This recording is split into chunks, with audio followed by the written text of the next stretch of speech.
L'Ajuntament de Lloret de Mar ha fet aturar unes obres il·legals al propietari de la finca Can Juncadella a Cala Morisca de Lloret de Mar.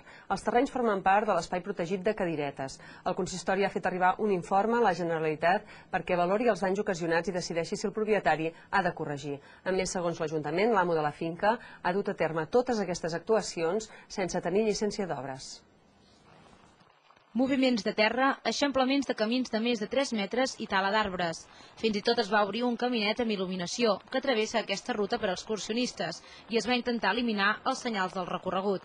El responsable és el propietari d'aquesta finca, Can Juncadella, que va començar fa un mes aquestes obres il·legals a l'entorn de la Cala Morisca. L'entitat Sos Lloret ho ha denunciat i ara exigeix que es recuperi la zona. Demanem des de Sos Lloret és que les diferents administracions que tenen competències en aquest sector de Cala Morisca actuïn de manera correcta i obliguin el propietari a restaurar tota aquesta zona i que torni al seu estat anterior, ja que aquesta zona de Cala Morisca era pràcticament una zona inalterada i una zona dins de la Costa Brava que encara no ha estat colonitzada pel ciment.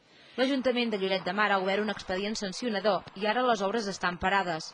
El propietari, que no havia demanat el permís, haurà de pagar una sanció que pot oscil·lar entre els 300 i els 3.000 euros per no tenir-lo.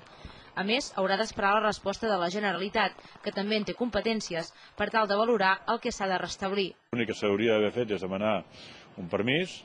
Llavors el més probable és que un cop demanat aquest permís acabi havent-hi una sanció per no haver-lo demanat. Hi ha altres feines que no s'haurien d'haver fet. Llavors el que des de l'Ajuntament es farà un requeriment per restablir la legalitat vigent i que restablir tota la zona boscosa que ja n'hi havia. La zona forma part del pein del massís de Cadiretes.